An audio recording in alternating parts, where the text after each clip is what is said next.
नाज़रीन, यूरोप से एशिया तक सिर्फ एक हफ्ते में 3 हुकूमतें लरस गईं। ये मामूली बात नहीं थी, बल्कि आलमी सियासत के मंजरनामे में एक जलजला था। सबसे पहले फ्रांस में अवामी गुस्से ने ईवान इक्तदार को हिला के रख दिया। पेरिस की शाहराहों से लेकर छोटे शहरों तक लाखों लोग निकल आए, हाथों में प्लेकार्ड्स उठाए, चेहरों पर गुस्सा और दिलों में बगावत। अवाम का नारा एक ही था कि अब मजीद बोझ बर्दाश्त नहीं होगा। फ्रांस की मईशत बरसों से कर्जों के बोझ तले दबी हुई थी। महंगाई ने आम आदमी की कमर तोड़ दी थी और हुकूमत की जानिब से मजीद टैक्सेस और कटौतियों के ऐलानात जलती पर तेल का काम कर गए। नतीजा ये निकला कि पुलिस और अवाम आमने सामने आए। आंसू गैस और लाठी चार्ज ने मंजरनामे को जंगी माहौल जैसा बना दिया। फ्रांस के सदर की मकबूलियत तेजी से गिरी और सवाल यह उठने लगा कि क्या यूरोप की सबसे अहम रियासतों में से एक अपने ही अवाम के दबाव में ढह जाएगी। इसी दौरान दुनिया की एक और जानिब, जापान जैसा मुल्क जहां सियासी इस्तेहकाम एक मिसाल समझा जाता है, अचानक वजीर आजम के इस्तीफे ने हर किसी को हैरान कर दिया। जापान वो मुल्क है जहां हुकूमतें तवील मुद्दत तक कायम रहती हैं, इदारे मजबूत हैं, अवाम निस्बतन पुरअमन समझे जाते हैं, लेकिन वहां पर भी कर्जों का पहाड़ खड़ा हुआ। कैसे? जापान तो एक मजबूत मुल्क था। क्यों? जापान की मईशत मुसलसल सुकड़ रही थी। आबादी की कमी और बढ़ती उम्र के मसाइल ने सिस्टम को कमजोर कर दिया था। आलमी मालियाती इदारे मुसलसल दबाव डाल रहे थे कि इस्लाहात की जाए, मजीद टैक्स लगाए जाए, अखराजात कम किए जाए। वजीर आजम जो अपने ओहदे को महफूज समझ रहे थे, अचानक सियासी दबाव के सामने झुक गए और इस्तीफा दे दिया। ये इस्तीफा जापान के सियासी इस्तेहकाम पर एक बहुत बड़ा सवालिया निशान था और दुनिया भर को यह पैगाम दे गया कि अब कोई मुल्क महफूज नहीं, चाहे वो कितना ही मुस्तहकम क्यों ना हो। तीसरी झटका देने वाली खबर हिमालय के दामन से आई। नेपाल, जो हमेशा अपने पहाड़ों और सयाहत के लिए मशहूर रहा, एहतजाजी मुजाहिरों की लपेट में आया। अवामी गुस्से की वजह भी वही निकली, कर्जों का बढ़ता बोझ, बेरोजगारी, हुकूमत की नाकिस मुआशी पॉलिसी। बहुत सारे लोग कहते हैं सोशल मीडिया को बंद करने की वजह से हुआ, लेकिन बैकएंड पे ये चीजें थी। नेपाली अवाम सड़कों पे आए, हुकूमत के खिलाफ नारे लगाए, मुजाहिरीन रोज बरोज शिद्दत लाते रहे और नेपाल की नाजुक मईशत आलमी इदारों के कर्जों पे खड़ी है। जैसे ही अवाम को यह एहसास हुआ कि इन कर्जों की कीमत उन्हें महंगाई, बेरोजगारी और गुर्बत की शक्ल में चुकानी पड़ रही है, वो बर्दाश्त की हद से निकल गए। अगर इन तीनों मंजरनामों को गौर से देखा जाए तो एक चीज साफ नजर आती है, ये सब वाकयात अलग अलग ममालिक में जरूर हुए, लेकिन उनके पीछे एक ही बुनियादी हकीकत छुपी हुई थी, कर्जे। आलमी मालियाती निजाम ने इन ममालिक को इस नहज पर पहुंचा दिया जहां हुकूमतों के पास दो ही रास्ते बचे, या तो अवाम पर मजीद बोझ डाल दें या इक्तदार को छोड़ दें।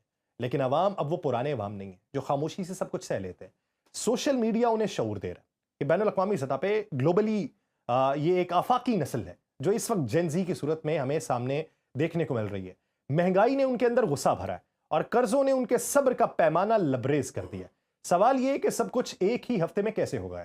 क्या ये महज इत्तफाक था कि फ्रांस, जापान और नेपाल में बैक वक्त सियासी भूचाल आया हो, या ये सब एक बड़ी मंसूबाबंदी का हिस्सा है? बाज़ तज्ज़ियाकार ये मानते हैं कि आलमी ताकतें अब नए वर्ल्ड ऑर्डर की राह हमवार कर रही हैं या फिर एक नई दुनिया तराशी जा रही है। वो ये जानते हैं कि हुकूमतों को गिराने का सबसे आसान तरीका यह है कि उन्हें कर्जों के जाल में जकड़ देना। जैसे ही कर्जे बढ़ते हैं, हुकूमतें अवाम पे बोझ डालती हैं, अवाम सड़कों पे आ जाते हैं और ये एक ऐसा हथियार है जो गोली या बम से कहीं ज्यादा ताकतवर है। इससे हुकूमतें अंदर से टूटती हैं, इदारे कमजोर होते हैं, पूरे निजाम की बुनियादें हिल जाती हैं। फ्रांस की गलियों में जलती हुई गाड़ियां, जापान के वजीर आजम का खामोश इस्तीफा और नेपाल के एहतजाजी नारों में एक ही कहानी छुपी हुई है कि दुनिया बदल रही है और ये तब्दीली अवाम के हाथों आ रही है या अवाम के हाथों लाई जा रही है, मगर इसकी जड़ में वही पुराना खेल है, कर्जों का। सवाल ये नहीं कि अगला मुल्क कौन सा होगा, बल्कि सवाल ये है कि क्या सब कुछ एक मंसूबे के तहत हो रहा है? क्या दुनिया के ताकतवर इदारे नई बिसात बिछा रहे हैं जिस पर हुकूमतें सिर्फ मोहरे हैं और अवाम महज ईंधन?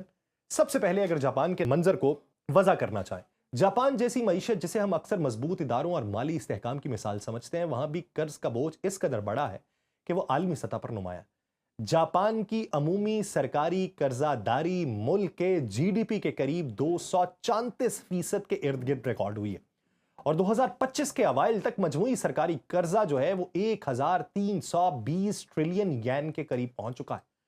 ये वो सतह है जहां कर्ज सिर्फ एक इक्तसादी मसला नहीं रहता, बल्कि हर सियासी फैसले का साया बन जाता है। जब शरह सूद, तनख्वाहें, आबादियाती ढांचे और बैंकिंग निजाम के अंदरूनी तवाजुन मिलके एक ऐसे मोड़ पे आते हैं कि हुकूमत को या तो टैक्स बढ़ाने होते हैं, या फिर कटौती करनी होती है, या फिर मजीद मकरूज होने का इंतखाब करना पड़ता है, तो फिर सियासी इस्तेहकाम खतरे में आता है। जापान में यह दबाव पिछली दहाइयों की मुआशी कमजोरी, बोझल समाजी अखराजात और आलमी सतह पर अफराते ज़र और तवानाई के सदमों के साथ जमा हुआ। इसका नतीजा यह निकला कि वज़ीर आज़म या तो ऐसी पॉलिसीज इख्तियार करें जो आवाम में मज़ाहमत पैदा करें, या अपनी कुर्सी के लिए दबाव सह जाएं। जापान के दिए गए एदाद-ओ-शुमार की तस्दीक जो है, ये बैनुल अक़वामी मुआशी एदाद-ओ-शुमार और मालियाती निज़ाम की रिपोर्ट्स में मौजूद है। फ्रांस का मंजरनामा कुछ मुख्तलिफ मगर जड़ों में एक जैसा ही है। फ्रांस की मईशत अमूमी कर्ज के तनासब और जारी सरकारी खर्चों के दबाव में थी।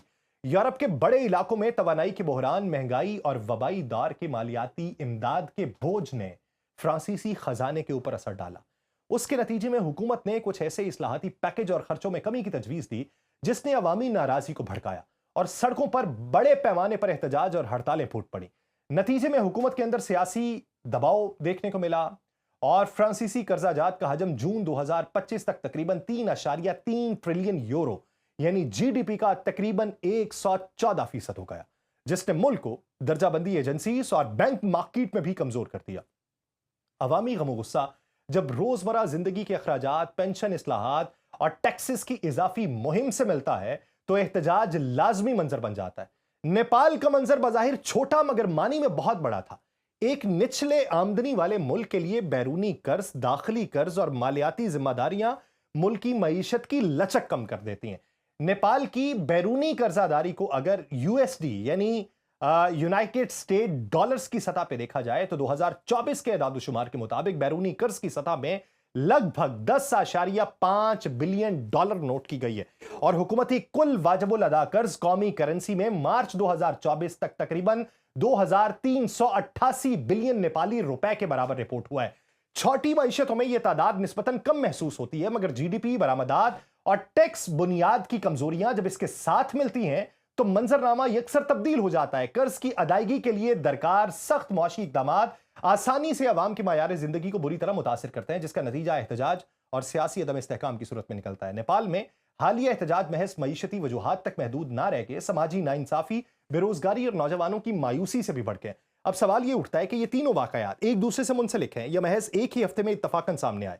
जब हम गहराई में जाते हैं तो मुश्तरिक अवामिल वाज़े होते हैं। अव्वल ये कि आलमी मालियाती तवाज़ुन तब्दील हो रहा है।